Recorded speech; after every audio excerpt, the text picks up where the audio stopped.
হিরে দয়া করো দয়াল আল্লাহ দয়া করো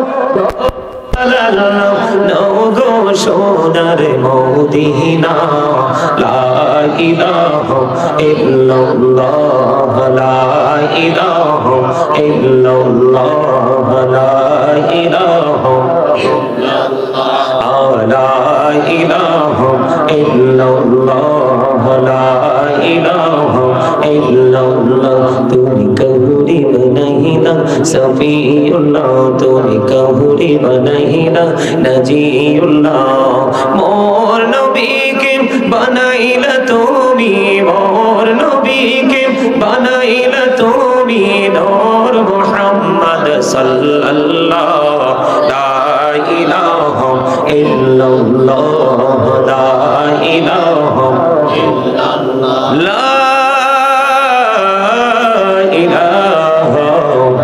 ইল্লাল্লাহ মুহাম্মাদুর রাসূলুল্লাহ সাল্লাল্লাহু আলাইহি ওয়াসাল্লাম আল্লাহ আল্লাহ আল্লাহ আল্লাহ আল্লাহ আল্লাহ আল্লাহ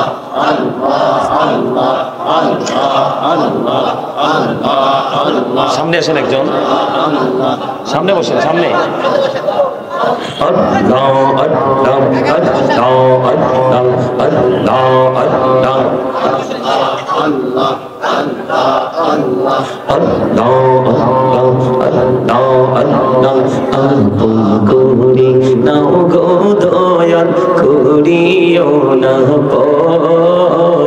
তোমার প্রেমের আলোয় ভরে তোমার প্রেমের আলোয় ভরে নাও গো মনের ঘর আল্লাহ আল্লাহ আল্লাহ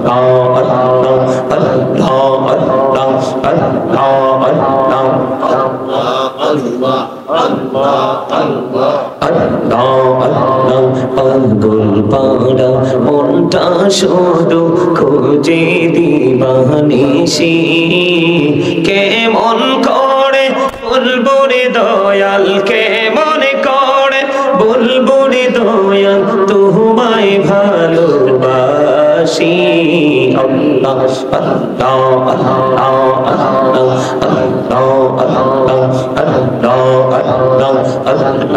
আল্লাহ নিজরাতে একলা যখন ভাবি তোমায় নিয়ে হৃদয়টাকে শীতল করি হৃদয়টাকে শীতল করি চোখেরই জল দিয়ে আল্লাহ আল্লাহ আল্লাহ আল্লাহ আল্লাহ আল্লাহ আল্লাহ আল্লাহ আল্লাহ আল্লাহ আল্লাহ আল্লাহ এই নামেতে এত মধু এই নামেতে এত মধু জাহানি তো আগের দয়াল জাহানি তো আগে যতই জপি নামটি তোমার যতই জপি নামটি তোমার তুই মধুর লাগে দয়াল তুই মধুর লাগে আল্লাহ আল্লাহ আল্লাহ আল্লাহ আল্লাহ আল্লাহ লা ইলাহা ইল্লাল্লাহ মুহাম্মাদুর রাসূলুল্লাহ সাল্লাল্লাহু আলাইহি ওয়াসাল্লাম।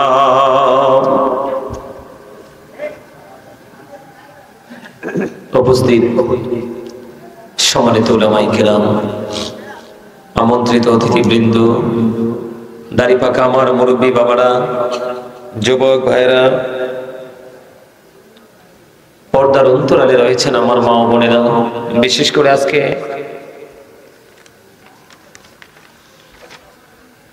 করে আজকে থানগাঁও উত্তরপাড়া ফকিরবাড়ি জামে মসজিদের উদ্যোগে বার্ষিক তাফসিরুল কোরআন মাহফিলের আয়োজন করা হয়েছে।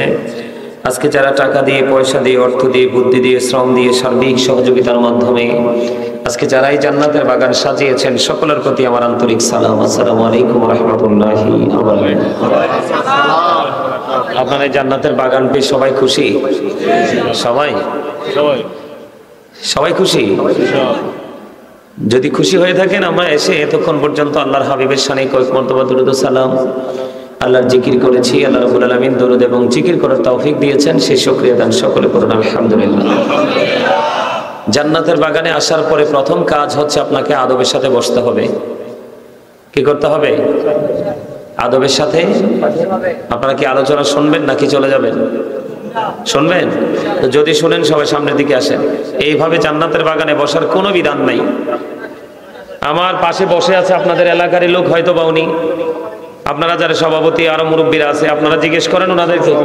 আপনারা যে বসছেন, আজকের মাহফিলের সভাপতি সাহেব আছে, আরো মুরব্বীরা আছে, আপনারা যেভাবে বসছেন বসাটা কি সুন্দর দেখা যায় কিনা?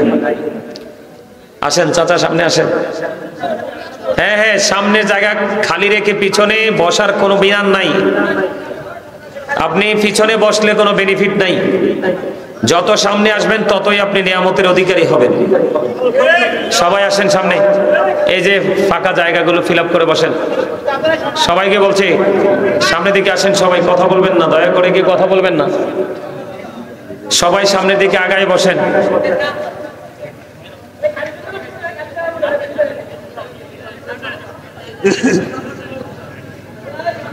এই এটা এটা আপনার দাদার দিনের মরিচ ক্ষেত না, এটা শশা ক্ষেত না, এটা কোনো কৃষি কাজের উপযোগী জায়গা না, এটা জান্নাতের বাগান।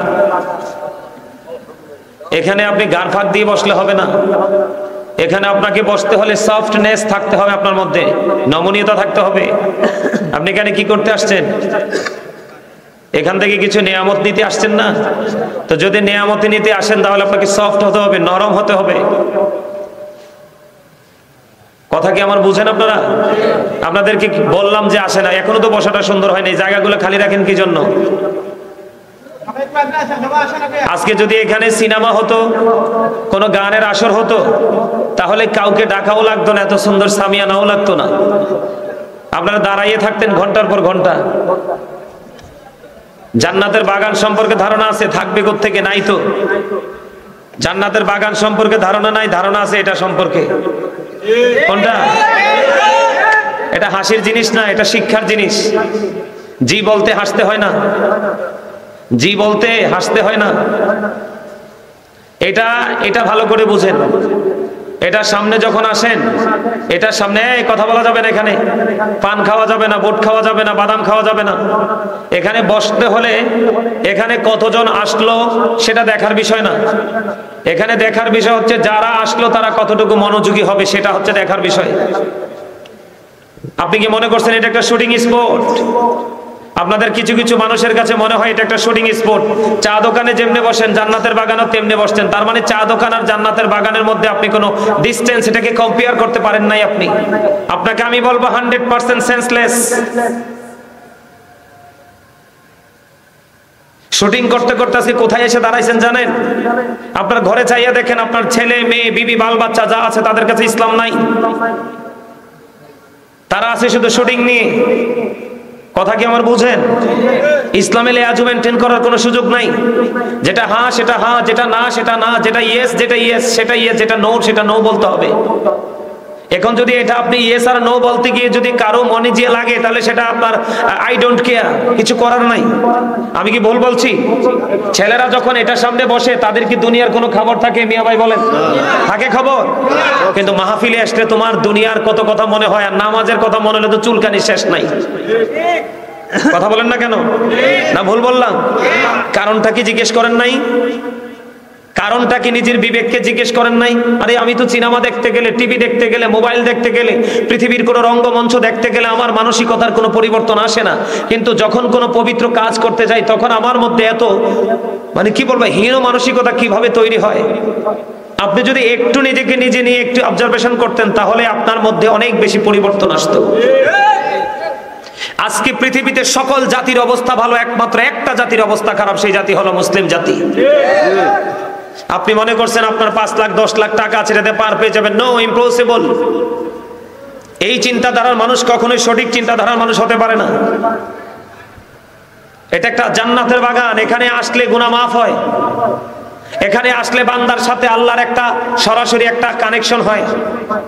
কি হয়? এখন কানেকশনটা কেমনে হবে? কথা বলেন, কানেকশনটা কেমনে হবে? আদবের সাথে, নবনীয়তার সাথে, ভদ্রতার সাথে আমরা যদি আল্লাহকে ডাকতে পারি তাহলে আমাদের এই ডাকটা কি হবে? কাজে লাগবে। আর নয়তো কি আমাদের এই ডাক কাজে লাগবে? তো এখন আপনারা কি চান এই ডাকটা কাজে লাগুক? সবাই চান? তাহলে এখানে সবাই যদি চান যে আমার এই ডাকটা আল্লাহর দরবারে কবুল হোক, সেটা কাজে লাগুক, তাইলে আপনাদেরকে ভদ্রতার সাথে বসতে হবে, নবনীয়তার সাথে বসতে হবে। আমি দুরূদ পড়ছি, আপনারা দুরূদ পড়েন নাই, অনেকে হাসাহাসি করছেন। এটা পৃথিবীর সাধারণ কোনো মানুষ নয়, এটা এমন একজন নবী যিনি নবীদের নবী, ইমামুল মুরসালিন যাকে বলা হয়, রাহমাতাল লিল আলামিন যাকে বলা হয়, খাতামুন নবীন যাকে বলা হয়, সিরাজুম মুনীরা যাকে বলা হয়। এমন একজন নবী, যেই নবীকে ভালোবেসে নবীর উপর যদি আপনি প্রত্যেকটা জুমার দিনে মাত্র 80 বার যদি দরুদ পড়তে পারেন, আপনার 80 বছরের সগীরা গুনাহ আমার আল্লাহ মাফ করে দিবে। কত বছরে? কত বছরে? প্রত্যেকটা জুমায়, বেশি না, মাত্র 80 বার। কতবার? মাত্র 80 বার দরুদ পড়বেন। নবীজি বলেছে তোমার 80 বছরের সগীরা গুনাহ মাফ হয়ে যাবে। তার মানে আপনার যত বড় গুনাহ হয় ওগুলো না, ছোট ছোট যেই গুনাহগুলো, এগুলো একটা জুমার দিনে 80 বার নবীকে মহব্বত করে দরুদ পড়ার কারণে 80 বছরের সগীরা গুনাহ মাফ হয়ে যাবে। সেই দরুদে তো আমি পড়লাম, কিন্তু আপনারা পড়তে পারেননি, অনেকে আবার প্রাণ উজাড় করে পড়ছেন।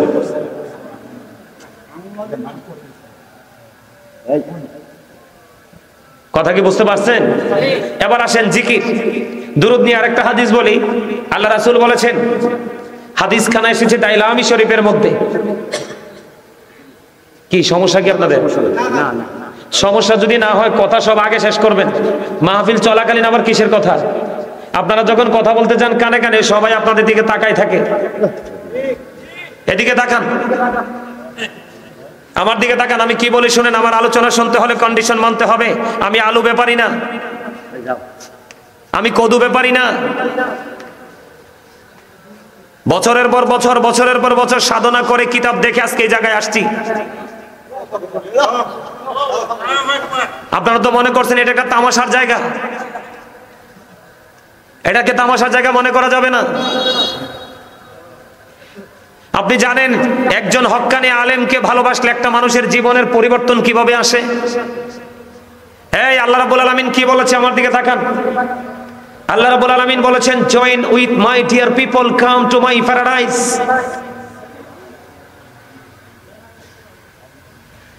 আল্লাহ রাব্বুল আলামিন একবার স্পষ্ট করে বলে দিয়েছেন, join with my dear people, আমার প্রিয় লোকেদের সাথে যুক্ত হও, কাম টু মাই প্যারাডাইস, আমার জান্নাতে চলে আসো।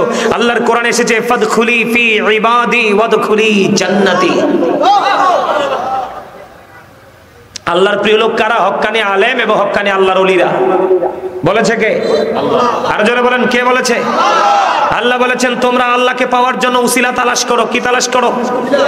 ওয়াবতাগু ইলাইহিল উসিলা, উসিলা খোঁজো। আল্লাহ উসিলাটা কি? আল্লাহ বলেছেন, ওয়া কুনু মা'আস সাদিকিন, ট্রুথফুল মেন। আল্লাহ বলেছেন সেই উসিলাটা একজন সাধারণ মানুষ, একজন সাধারণ মুসল্লি, একজন সাধারণ গ্রামের সরল মনা মানুষ, সে জীবনে কিছু করতে পারেনি, একজন আল্লাহ রাসূলের প্রেমিক, একজন হক্কানি আলেমকে সে জীবন দিয়ে ভালোবেসে গেছে। আল্লাহ রাব্বুল আলামিন জানিয়ে দিয়েছে, তোমার এই ভালোবাসাই তোমার নাজাতের জন্য যথেষ্ট।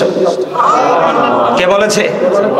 এখন আপনি তো আলেমকে ভালোবাসেন না, আপনি তো ভালোবাসেন নেইমারকে। কাকে?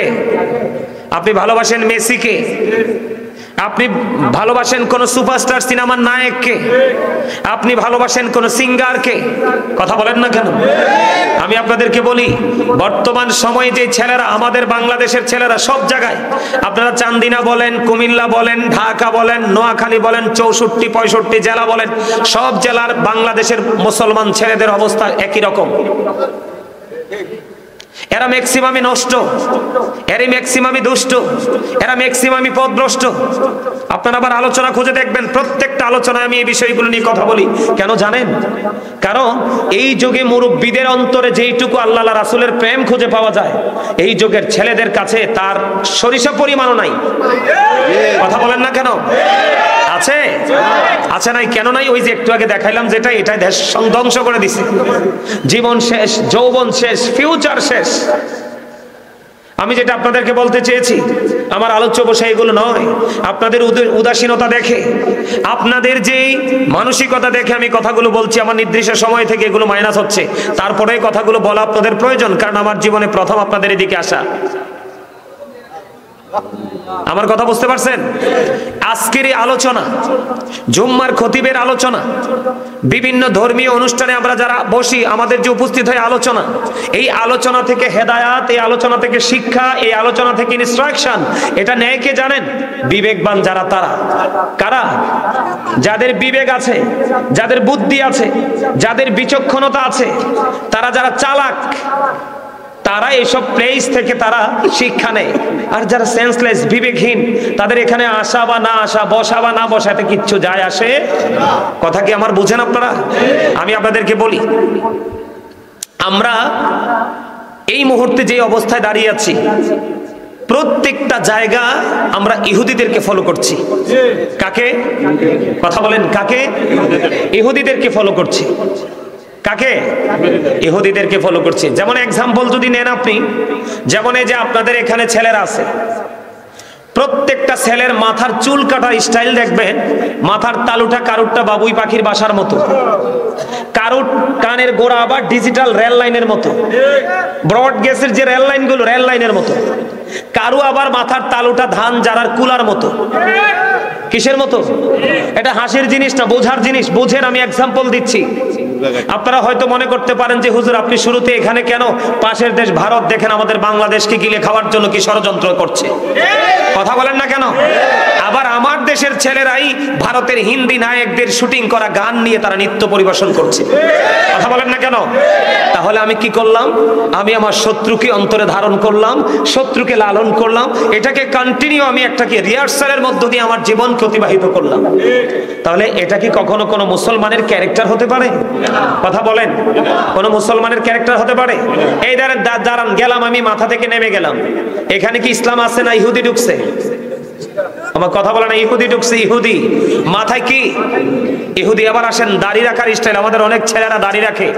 আমাদের ছেলেরা, আমার ইয়াং যুবকরা বুঝে না যে দাড়ি রাখা আমার রাসূলের সুন্নাহ। তোমার পরনের পোশাক যাবে না, তোমার যে পরনের পোশাক, হাতের যে ঘড়ি, হাতের যে আংটি, তোমার এগুলো কিছুই যাবে না। কবরে যাওয়ার সময় একমাত্র যাবে তোমার এই দাড়িটা।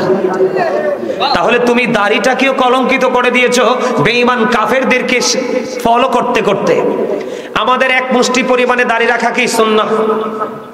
একটা সুন্নাতকে যে জিন্দা করে কবরে যাবে, রাসূল বলেছে তাকে কাল হাসরের দিনে 100 শহীদের মর্যাদা দিয়ে তাকে জান্নাতে ঢুকানো হবে। এখন আমার দাড়ি রাখা সুন্নাত, তার বেঈমান কাফেরেরা আমার দাড়িকে কলঙ্কিত করছে। কোন সেলিব্রিটিকে দেখে দেখে আমি আমার দাড়িকে কলঙ্কিত করছি। আসলে এই নেগেটিভ আঙ্গুলটা গেল কোথায়? আমার নবীর দিকে। জোরে বলেন নাউজুবিল্লাহ। আরো জোরে। এবার আসেন, দাড়িতেও ইহুদি ঢুকছে।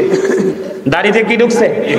ইহুদি ঢুকছে। এবার আসেন, এখানে আমার যে যুবক ভাইরা দাঁড়াইছে, বসছে, ম্যাক্সিমাম যুবকের পরনে, তোমরা যুবকরা ভালো করে শোনো, যুবকদের পরনে দেখবেন জিন্স প্যান্ট। কোন প্যান্ট? জিন্স প্যান্ট আছে না নাই? আপনারা সাক্ষী দেন, জিন্স প্যান্টটা কি নাভির নিচে থাকে না উপরে থাকে? নাভির নিচে থাকে। নাভির নিচে যার জিন্স প্যান্ট থাকে তার ঠিকানা জাহান্নাম। বুখারী শরীফের হাদিস। বলে কেন? বলে হুজুর জিন্স প্যান্টে কেন আসলেন আপনি? আসার কারণ হলো আল্লাহ রাব্বুল আলামিন আমাদেরকে, আপনারা কি আলোচনা শুনবেন নাকি হাসবেন? আমি সোজা নেমে এদিক দিয়ে চলে যাব। আমি তামাশার লোক না, আপনারা অনলাইন ঘেটে দেখবেন। আমি যখন আলোচনার মজলিসে বসি, একটা ওয়ার্ড আমি অগ্রহণযোগ্য, অপ্রাপ্তসিত কথা আমি বলি না। যেটা আমার মানুষের জন্য হেদায়াত হবে, সেটা আমার আলোচনা শুনতে হলে আমি কন্ডিশন দিব আপনাদেরকে। ফার্স্ট কন্ডিশন হলো স্টপ ইউর মাউথ এভরিবডি, সকলের জবানকে বন্ধ রাখতে হবে। সেকেন্ড কন্ডিশন হলো you listening my lecture very attentively, আমার কথা সবাইকে মন দিয়ে শুনতে হবে। থার্ড কন্ডিশন, আপনি যদি বলেন আই সে ডোন্ট অ্যাকসেপ্টেবল, আমি বলবো I say go to your seat, out of sight, আপনি আপনার বাসায় চলে যাবেন। আমার সামনে 5 জন থাকবে, আমি আলোচনা করব। কারণ অমনোযোগী 1 লক্ষ মুসল্লির চাইতে মনোযোগী একটা মুসল্লি অনেক অনেক বেটার। কথা বলেন না কেন? কারণ আপনারা ভুলে যাবেন না, জাহান্নামীর সংখ্যা হবে বেশি, জান্নাতীর সংখ্যা হবে একেবারে কম। কেমন? 73 দলের মধ্যে 72 দল জাহান্নামে যাবে। কি যাবে? আর একটা দল মাত্র জান্নাতে যাবে, আর এই দলের সংখ্যাটা হবে খুবই কম।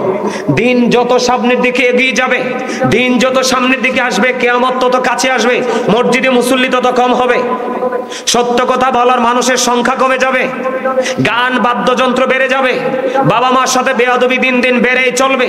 এই যুগে যুগে ইয়াং ছেলেরা নতুন বিবাহ করার পরে বিবির কথাকে বেশি প্রাধান্য দিবে, মা বাবার কোনো মূল্যায়ন থাকবে না। মা বাবার সামনে বন্ধুদের কিনে মজা করে মজার খাবার খাবে, বাবা মা চাইলেও বাবা মাকে দিবে না। এগুলো কিয়ামতের আলামত। রাসূল বলেছেন they will listen their wives, যুবকরা বিবির কথা শুনবে। আল্লাহ রাসূল বলেছেন কিয়ামতের পূর্বক্ষণে মানুষের এমন অবস্থা হবে মুসলমানদের, the music and musical instrument will be increased, গান বাদ্যযন্ত্র বেড়ে যাবে। জোরে জোরে কোন নাউজুবিল্লাহ। আজকে মাহফিলে দেখবেন, আজকে যদি এখানে কোনো বিতর্কিত বক্তা আসতো, যার কথা বলার কোনো ধরন নাই, দাড়ি কমা নাই, যার কথা বলার মধ্যে কোনো মাধুর্য নাই, যার কথা বলার মধ্যে কোনো ইসলাম সাপোর্ট করে কিনা সেই ধরনের কন্ডিশন নাই, এই ধরনের মানুষ যদি আজকে আসতো, বক্তা আসতো, দেখতেন এখানে লোকে লোকারণ্য হয়ে যেত। কথা বলেন না কেন? এই যুগে দেখবেন যারা ভদ্র, জেন্টেল, স্মার্টনেস ভাবে কোরআন হাদিসের কথা বলে, আবার যেই হোক, তার মাহফিলে দেখবেন মানুষ কম। আর তার মাহফিলে যারাই আসে তারাই সত্যিকারের মুসল্লি। আর বিতর্কিত বক্তাদের আলোচনা যারা শুনতে আসে, এখানে তারা আসে জাস্ট কিছু সময়ের জন্য, মজা নেওয়ার জন্য। কিসের জন্য? ইসলামে কি মজা আছে? ইসলামে আছে প্রেম, ইসলামে আছে তাকওয়া। তাকওয়া ছাড়া ইসলাম যার কাছে আছে, সেই ইসলাম দিয়ে তার জীবনে কখনোই হেদায়াত মিলবে না। মিলবে? কথা বলেন, মিলবে? আসেন আমার দিকে তাকান। আমার আলোচনা এগুলো নয়, আমি আজকে দুইটা আলোচনা করব। একটা হলো স্বামী স্ত্রীর দাম্পত্য জীবন কেমন হওয়া দরকার, আরেকটা আলোচনা করব এই বর্তমান সময়ে আমাদের দেশে মানুষের মধ্যে কৃপণতা বেশি কাজ করছে। এই কৃপণতা নিয়ে আলোচনা শুনবেন তো? ওমা আওয়াজ দিয়ে ছোট হয়ে গেছে। আপনি কি মনে করছেন আপনার এই মুখ দিছে আল্লাহ ভোট খাওয়ার জন্য, বাদাম খাওয়ার জন্য, চা কফি খাওয়ার জন্য, বন্ধুদের সাথে শপিং মলে কোলাহল পরিবেশে গিয়ে অপ্রাসঙ্গিক অপ্রত্যাশিত কথা বলার জন্য? নো নো, আল্লাহ রাব্বুল আলামিন আপনাকে জবান দিয়েছে আল্লাহর কাজে নিয়োজিত রাখার জন্য। আল্লাহ বলেছেন remember me then I will remember you. আল্লাহ বলেছেন remember me then I will remember you. আল্লাহ বলেছেন ফাযকুরুনি আযকুরুকুম, তোমরা আমাকে স্মরণ করো, আমি তোমাদেরকে স্মরণ করব। তার মানে আল্লাহ রাব্বুল আলামিনের জিকির করার জন্য আপনাকে জবান দিয়েছে। আমি জিকির করছি, আপনি হাসছেন, কথা বলছেন, আপনি কেমন মুসলমান? কোরআন হাদিস খুলে দেখেন, আল্লাহ রাসূল বলেছে যে জিকির করে সে জিন্দা, আর যে জিকির করে না সে মুর্দা। যে জিকির করে তে যদিও অর্ধমিত শুকনা, কিন্তু সে আসলে পরিপূর্ণ জিন্দা। আর যে জিকির করে না, তাকে যদিও হৃষ্টপুষ্ট মোটা সোটা দেখা যায়, আল্লাহ রাসূল বলেছেন সে মরে গেছে অনেক আগেই। সে মারা গেছে। যেমন জীবন জীবিত এবং মৃত মানুষের মধ্যে ডিস্টেন্স আমি আপনাদেরকে বিশেষ করে যুবকদেরকে বলি, তোমাদেরকে বেশি উদাসীন দেখা যায় যেই কোনো জায়গায়, মসজিদে গেলে, মাহফিলে গেলে, যেই কোনো জায়গায় গেলে। আমি বিশেষ করে যুবকদেরকে মিন করে বলছি, কারণ আমি তোমাদেরকে নিয়ে শঙ্কিত। কারণ তোমাদের যেই জেনারেশন, এরাই যাবে ম্যাক্সিমাম জাহান্নামে, এরাই যাবে। আমি আজকে জান্নাতের বাগানে আমি তোমাদেরকে বলে গেলাম, তোমরা মোবাইলে কথাটা রেকর্ড করে রেখো। আজকে হয়তো তোমরা ইয়াং, আগামী 5 বছর পরে চুলদাড়িগুলো পেকে যাবে, সেদিন তোমরা বুঝবে যে এই 5 বছর আগে তোমরা কি করেছিলে। কারণ আগের যুগের মুরব্বীদের মধ্যে যে অনেস্টনেস থাকতো, এটা এখনকার যুবকদের মধ্যে নেই। কথা বলেন না কেন? বলছি আমি, আমার কথাগুলো আমি আলোচনা করি, আপনারা খেয়াল করেন। জীবিত এবং মৃত আমি কেন বললাম? প্রত্যেকটা পার্সন, ডবল পার্সন, খেয়াল করবেন। আবারও বলছি, listening my lecture very attentively. আমার কথাগুলো মন দিয়ে শুনবেন, আমার আলোচ্য বিষয়গুলো নয়, আমি আপনাদেরকে ঠিক করার জন্য কথাগুলো বলছি। প্রত্যেকটা পার্সন ডবল পার্সন। কি তার মানে? প্রত্যেকটা মানুষ, একজন মানুষ দুইজন। একজন মানুষ কি? একটা মানুষকে দেখা যায়, আরেকটা মানুষকে দেখা যায়। একটা মানুষকে ধরা যায়, আরেকটা মানুষকে ধরা যায়। একটা মানুষকে স্পর্শ করা যায়, আরেকটা মানুষকে স্পর্শ করা যায় না। এদিকে তাকান। এই দেহটাকে কি বলা হয়? মানুষ। কে বলা হয়? মানুষ।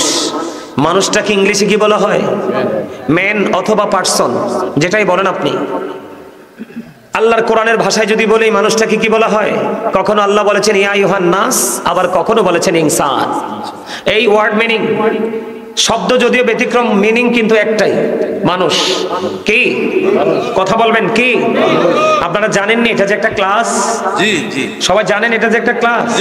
আপনারা কি মনে করেন এটা একটা ক্লাস? পৃথিবীর ক্লাস করলে মানুষ পথভ্রষ্ট হওয়ার সম্ভাবনা থাকে, আর এই ক্লাস করলে মানুষের দুনিয়া এবং আখিরাত দুটোকে সুন্দর করা যায়। কথা বলেন না কেন? Present and future, present and future, বর্তমান এবং ভবিষ্যৎ, দুটোকেই আপনি আলোকিত করতে পারবেন যদি এখানে ক্লাস করতে পারেন, মসজিদে ক্লাস করতে পারেন। আপনার মসজিদের ইমাম সাহেব, খতিব সাহেব, এলাকার যে কোনো আলেমকে ভালোবেসে তার সাথে সময় দিতে পারেন।